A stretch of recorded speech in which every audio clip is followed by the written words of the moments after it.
আজকে হয়তো প্রচণ্ড বোমাবাজি হচ্ছে। গতকালের রিপোর্ট পর্যন্ত 201 জন নিহত হয়েছেন, 1200-র উপরে আহত হয়েছেন, 3.5 লক্ষের উপরে বিল্ডিং বাসস্থান ধ্বংসপ্রাপ্ত হয়েছে।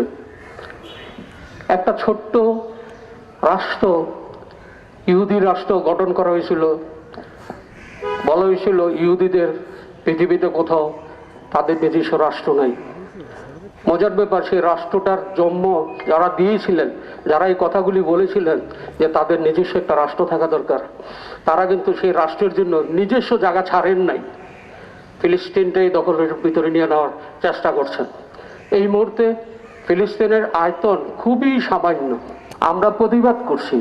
গত এক সপ্তাহ ধরে যে অমানবিক আক্রমণ নির্যাতন চলছে, সেখানে জাতিসংঘের একটি প্রস্তাবনা, যেটা চায়না, টিউনিশিয়া এবং নরওয়ে মিলে তৈরি করেছিল, সেই প্রস্তাবনাটা তারা গৃহীত হতে দেয়নি। সেখানে প্রস্তাবনাতে হয়তো আমাদের কোনো ফিলিস্তিনি ভাই বা বোন ইসরায়েলি রেড থেকে, এয়ার অ্যাটাক থেকে রক্ষা পাওয়ার জন্য হয়তো আশ্রয় খুঁজছে।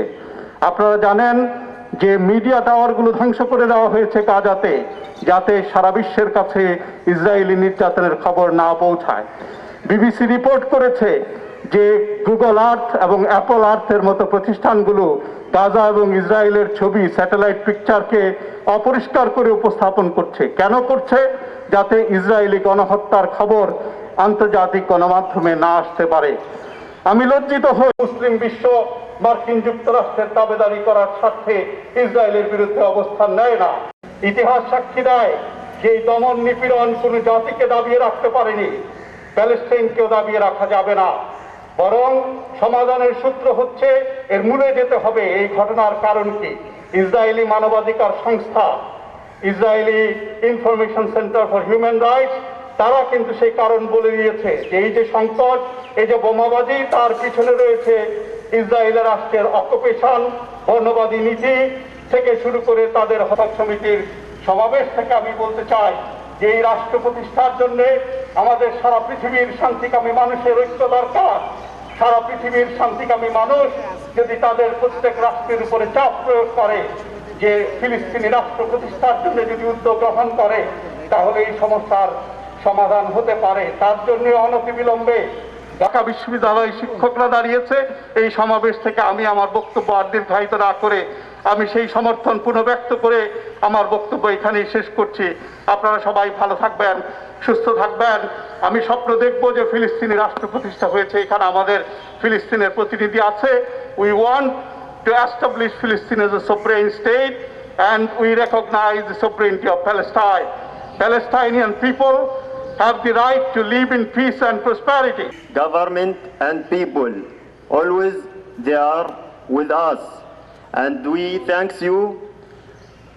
And as everyone knows about condition of Palestine, Israeli occupation started to steal and occupy our land since 1948, and they recently just to steal and occupy a Sheikh Jarrah neighborhood in Jerusalem, our capital,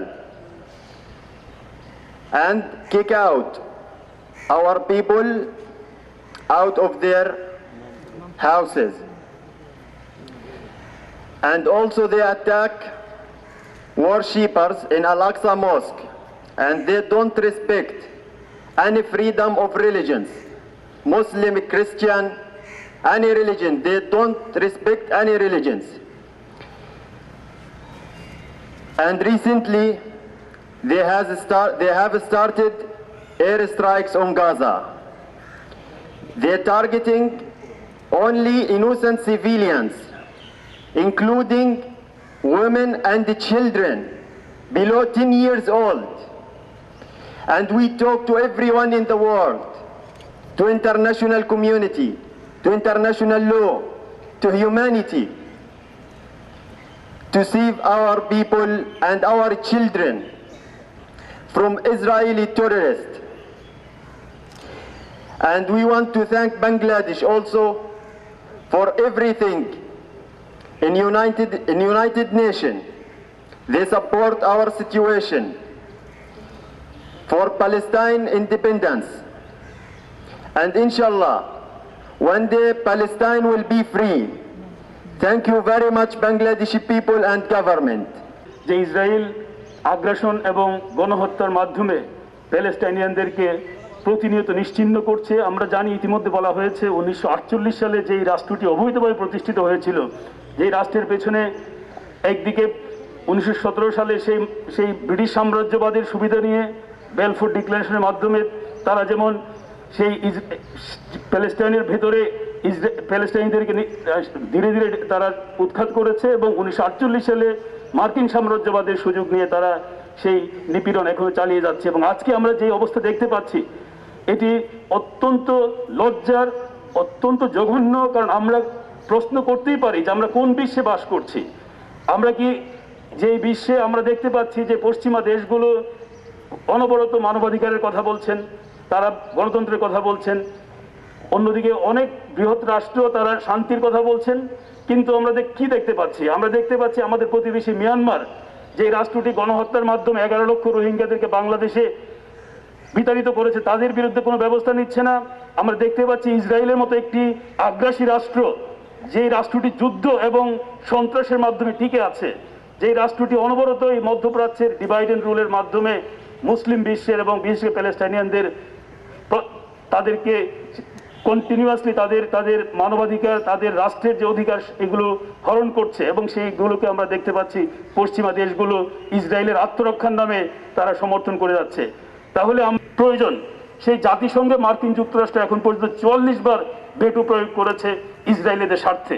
তাহলে যে রাষ্ট্রটি বিশ্বে গণতন্ত্রের কথা বলে, যে রাষ্ট্রটি সারা বিশ্বে এক ধরনের মোরলগিরি তারা প্রতিষ্ঠিত করেছে, সেই রাষ্ট্রের এবং তাদের সঙ্গে পশ্চিমা বিশ্বের দায়িত্বটা কোথায়? আজকে যেখানে ট্রাম্পের মতো একজন মার্কিন প্রেসিডেন্ট নেতানিয়াহুর মতো সন্ত্রাসী এবং যুদ্ধ অপরাধী রেজিমকে এই ধরনের ভয়ঙ্কর নিপীড়ন নির্যাতনে আরো উৎসাহিত করেছে। এই জন্য আমরা এই যে প্রতিবাদ, সেই প্রতিবাদ অবশ্যই আমরা চালিয়ে যাব। আমরা আমাদের বিক্ষোভ, আমাদের নিন্দা সেটা আমরা প্রকাশ করবো। আমরা দেখতে পাচ্ছি খোদ মার্কিন যুক্তরাষ্ট্র, ব্রিটেনে কিংবা ফ্রান্সেও কিন্তু ব্যাপক প্রতিবাদ হচ্ছে, এবং সেই প্রতিবাদে ইয়াং জেনারেশন এগিয়ে আসছে, সিভিল সোসাইটি এগিয়ে আসছে। ফলে এই প্রতিবাদ আমাদের জারি রাখতে হবে। এবং আমি প্রশ্ন করতে চাই আন্তর্জাতিক সম্পর্কের একজন ছাত্র হিসেবে, এই যে জাতিসংঘ, যে জাতিসংঘের নিরাপত্তা পরিষদের কাজই হচ্ছে শান্তি এবং মানবাধিকার প্রতিষ্ঠা করা, তাহলে এই প্রতিষ্ঠানটি কি করছে? এই প্রতিষ্ঠান যদি প্যালেস্টাইনদের জন্য কাজ করতে না পারে কিংবা রোহিঙ্গাদের জন্য কাজ না করতে পারে, তাহলে এই প্রতিষ্ঠানটি বন্ধ করে দেওয়া হোক। জাতিসংঘের নিরাপত্তা পরিষদের কোনো প্রয়োজন নেই। যদি ইসরায়েলের মতো একটি অত্যন্ত আগ্রাসী এবং গণহত্যাকারী একটি রাষ্ট্রকে যদি নিবৃত্ত না করতে পারে, তাহলে এই জাতিসংঘের এই নিরাপত্তা পরিষদের কি প্রয়োজন আছে? ফলে আমরা এই প্রতিবাদ সমাবেশ থেকে আমরা আমাদের ইসরায়েলের প্রতি নিন্দা এবং আমরা বিশ্ব সমাজের কাছে এবং যারাই ন্যূনতম মানবাধিকারের কথা বা গণতন্ত্রের কথা বলে তাদের কাছে দাবি জানাচ্ছি, অবিলম্বে প্যালেস্টাইনের রাষ্ট্র প্রতিষ্ঠা করা হোক। যদিও প্যালেস্টাইন রাষ্ট্র জাতিসংঘের সাধারণ পরিষদের মাধ্যমে স্বীকৃত, পৃথিবীর প্রায় 130টির বেশি দেশ স্বীকৃতি দিয়েছে, কিন্তু জাতিসংঘের নিরাপত্তা পরিষদের টেকনিক্যাল কারণে, তথাকথিত ভেটো প্রয়োগের কারণে এটি স্থগিত হয়ে আছে। আমরা চাই অবিলম্বে প্যালেস্টাইন রাষ্ট্র পশ্চিম তীর, গাজা এবং পূর্ব জেরুজালেমকে রাজধানী করে প্যালেস্টাইন সেই রাষ্ট্রটির স্বীকৃতি দেওয়া হোক। সেটাই হবে সমাধান। সিজফায়ার কিংবা মায়াকান্না প্যালেস্টাইনদের সেটি কোনো সমাধান নয়। এবং মুসলিম বিশ্বকে যেটা আমাদের কোষাধ্যক্ষ স্যার বলছেন, যেটি অত্যন্ত দুঃখজনক।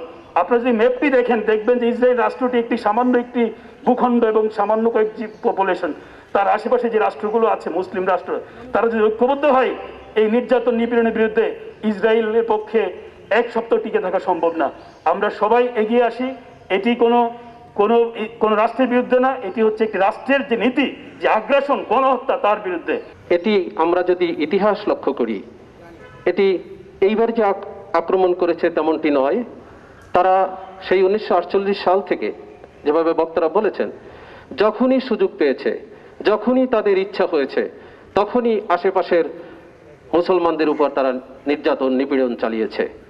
সকালের খবরটি দেখছিলাম যে তারা গত রাতেও লেবাননে আক্রমণ চালিয়েছে এবং আজকের স্ট্যাটিস্টিক্স অনুসারে 61 জন শিশু সহ 312 জন, আমি এইমাত্র যেটা স্কলে দেখে আসলাম।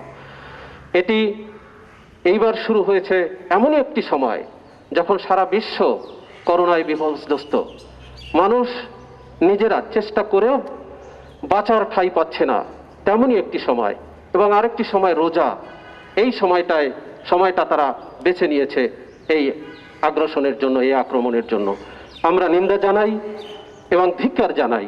শুধু তাই নয়, যেটি আমাদের বক্তারা বলছিলেন, যে যারা এই পৃথিবীকে মানবতার শিক্ষা দেয়, মানবতার কথা বলে, আমাদেরকে লেসন দেয়, তারা পৃথিবীর পরাশক্তি, এবং এই শক্তিগুলো কোনো না কোনোভাবে এই ইসরায়েলি শক্তির কাছে পরাজিত হয়ে থাকে। তাদের বিরুদ্ধে কিছুই বলতে চায় না, বরং বিরুদ্ধে আমরা তাদের প্রতিও ধিক্কার জানাই। আমরা মনে করি আজকের ঢাকা বিশ্ববিদ্যালয় শিক্ষক সমিতি এখানে দাঁড়িয়েছে এবং একে একে বাংলাদেশের সমস্ত শিক্ষা প্রতিষ্ঠান, টোটাল বাংলাদেশ এবং বিশ্বের সমস্ত শান্তিপ্রিয় মানুষ, বিশেষ করে মুসলিমরা এর বিরুদ্ধে দাঁড়াবে এবং ইসরায়েলের এই সন্ত্রাসী ভূমিকা নিবৃত্ত করতে সক্ষম হবে। জাতিসংঘ সহ যে সমস্ত সংস্থা মানবতার পক্ষে কথা বলে, জাতিসংঘ সহ যে সমস্ত সংস্থা বিশ্বের নারী শিশু এবং নির্যাতিত মানুষের পক্ষে কথা বলে, তাদের কাছে আহ্বান জানাবো, অনতিবিলম্বে এই গণহত্যা বন্ধ করার ব্যবস্থা গ্রহণ করুন। যদি এই গণহত্যা মুসলমান কোনো রাষ্ট্র কর্তৃক অন্য কোনো ধর্মাবলম্বী মানুষের উপর, অন্য কোনো ধর্মাবলম্বী রাষ্ট্রের উপরে হতো, তারপরেও ঢাকা বিশ্ববিদ্যালয়ে আমরা এখানে দাঁড়িয়ে মানবতার পক্ষে কথা বলতাম। এটি কোনো ধর্ম অনুভূতি কিংবা ধর্মের বিষয় নয়, এটি মানবতার বিষয়, এটি সভ্যতার বিষয়। ইসরায়েল রাষ্ট্র সভ্যতা এবং মানবতার বিপক্ষে দাঁড়িয়েছে।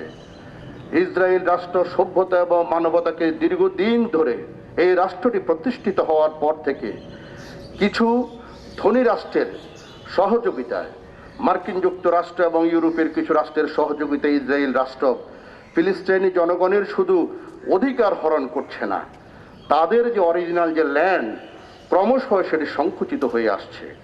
ইসরায়েলের রাষ্ট্রের এই যে আগ্রাসনের বিরুদ্ধে আমাদের সমস্ত বিশ্বের মানুষের রুখে দাঁড়ানো উচিত। ঢাকা বিশ্ববিদ্যালয় শিক্ষক সমিতি সে বিবেচনায় আজকে এখানে মানববন্ধনের আয়োজন করেছে। আজকে পর্যন্ত প্রতি ঘন্টায় 3 জন শিশুকে হত্যা করে চলেছে। অন্যান্য হত্যার সংখ্যা জানেন, তার একটি বড় কারণ হলো যে ইসরায়েলের দিকে যদি তাকান, মুসলিম বিশ্ব পৃথিবীর ম্যাপের দিকে তাকান, ইসরায়েল এই সন্ত্রাসী রাষ্ট্রটি মুসলিম বিশ্বের পাকস্থলীর ভেতরে অবস্থিত আছে। এই বিস্ফোরণকে দমন করতে দুর্ভাগ্যজনক যে সত্যটি, মুসলিম বিশ্ব কখনোই একত্রিত হতে পারেনি। আর ইসরায়েল রাষ্ট্র স্বীকৃত না হওয়ার এটি সবচেয়ে বড় প্রতিবন্ধক হিসাবে আমরা যারা ইতিহাসের ছাত্র তারা রেখেছি। যখন শক্তি প্রয়োগ হচ্ছে, এমনটি কখনো হয়নি যে প্রকাশ্যে ইসরায়েলের প্রধানমন্ত্রী ঘোষণা দিয়েছেন যে ওনারা আক্রমণ আরো জোরদার করবেন। এর লক্ষ্যটি হচ্ছে, আপনি যদি ম্যাপের দিকে তাকান, গাজার অবস্থান ভূমধ্য সাগর, একদিকে ইজিপ্ট আর প্যালেস্টাইন সহ ইসরায়েলকে ঘিরে আছে প্রতিটি মুসলিম বিশ্ব, সিরিয়া, জর্ডান। আমরা দেখছি এখনো তাদের যে অংশগ্রহণের প্রতিক্রিয়াটি সেভাবে না আসলেও, প্রতিবাদে থাকলেও, যে ঘটনাটি ঘটতে যাচ্ছে, এই গাজাকে দখল করে পরবর্তীতে এই প্যালেস্টাইনকে একটা উপনিবেশিক তৈরি করে প্যালেস্টাইন নামক রাষ্ট্রটিকে শক্তি প্রয়োগের মাধ্যমেই পশ্চিমা বিশ্ব ম্যাপ থেকে তুলে দেবে। আমরা যদি বর্তমান অবস্থাকে বিশ্লেষণ করি তাহলে আমরা দেখব যে আন্তর্জাতিক যত দলিল আছে, মানবাধিকারের দলিল বলি, মানবিক আইনের দলিল বলি, ইন্টারন্যাশনাল ক্রিমিনাল কোর্টের স্ট্যাটুটের কথা বলি, সবখানেই কিন্তু সমাধান আছে।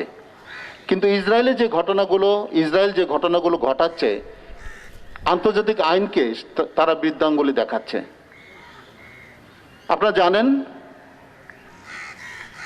ইন্টারন্যাশনাল ক্রিমিনাল কোর্টে 4টি বিষয়কে বিচারের এখতিয়ার দেওয়া হয়েছে। কিন্তু তিনটি বিষয়ে আন্তর্জাতিক মহল একমত হলেও, যেমনটি যুদ্ধাপরাধ, মানবতার বিরুদ্ধে অপরাধ, গণহত্যায় একমত হলেও রাষ্ট্রীয় অগ্রাসনে তারা এখনো একমত হতে পারেনি। কারণ রাষ্ট্রীয় অগ্রাসন হতে পারে অর্থনৈতিক, হতে পারে রাজনৈতিক, হতে পারে কূটনৈতিক, হতে পারে সাংস্কৃতিক, নানানভাবে। কিন্তু ইসরায়েল যা ঘটাচ্ছে এটা নিতান্তই মানবাধিকারের লঙ্ঘন, এবং সেই মানবাধিকারের লঙ্ঘন বলতে যেগুলোতে আন্তর্জাতিক সম্প্রদায় একমত হয়েছে সেগুলোতেই ইসরায়েলের বিচার হওয়া উচিত। নেতানিয়াহু সহ যারা এর সঙ্গে মদতদাতা সংশ্লিষ্ট তাদের বিচার হওয়া উচিত। দুর্ভাগ্য হচ্ছে মুসলিম নেতারা যারা, আপনারা জানেন গাদ্দাফি, সাদ্দাম হোসেন, এদেরকে মানবাধিকার লঙ্ঘনের দায়ে এদেরকে অভিযুক্ত করা হয়েছে, এদেরকে হত্যা করা হয়েছে, বিচার করা হয়নি। কিন্তু দুর্ভাগ্য হচ্ছে যে পশ্চিমা গোষ্ঠীর স্বার্থ সংশ্লিষ্ট যারা মানবাধিকার লঙ্ঘন করে, তাদের মানবাধিকার এটা লঙ্ঘন নয়, এটা আত্মরক্ষা, যেটা আপনারা দেখেছেন জো বাইডেনের স্বীকৃতি থেকে। জো বাইডেনের সঙ্গে নেতানিয়াহুর যোগাযোগ হয়নি নির্বাচনের পরে। এখন কিছু একটা করে তো দেখাতে হবে যেন জো বাইডেনের একটা সমর্থন থাকে। পৃথিবীতে মোট জনগোষ্ঠীর মাত্র 2% নিচে হচ্ছে ইহুদি জনগোষ্ঠী। আমরা তাদের বিরুদ্ধে নয়, তাদের মানবাধিকারের বিরুদ্ধে নয়, কিন্তু নিজের মানবাধিকারের কথা বলে অন্যের মানবাধিকার হরণ করা এটা কোনোভাবেই হতে পারে না, এবং আন্তর্জাতিক মহলে সেটা কখনো স্বীকৃত হতে পারে না। আজকে ওখানে যা ঘটছে, জেনেভা কনভেনশন যদি বলি, হিউম্যান রাইটস কনভেনশনস, কভেনেন্টস যাই বলি না কেন, সব কিছুরই লঙ্ঘন হচ্ছে চরম পর্যায়ে। এটা হতে পারে না। জাতিসংঘ যদি সার্বজনীন হয়, সকল রাষ্ট্রের যদি হয়, তাহলে জাতিসংঘে আমি তো মনে করি যে এর বিরুদ্ধে সোচ্চার হওয়া উচিত। শুধুমাত্র পরস্পরকে শ্রদ্ধাশীল হওয়া এবং যুদ্ধ অবস্থা থেকে সরে আসার জন্য এই মায়াকান্না ইসরায়েলের কানে পৌঁছাবে না। কারণ তারা বারংবার প্রমাণ করেছে যে আমরা সব কিছুর ঊর্ধ্বে। আমাদের পিছনে আমেরিকা আছে, আমাদের পিছনে যুক্তরাজ্য আছে, সুতরাং আমরা সব কিছুর ঊর্ধ্বে। এ হতে পারে না।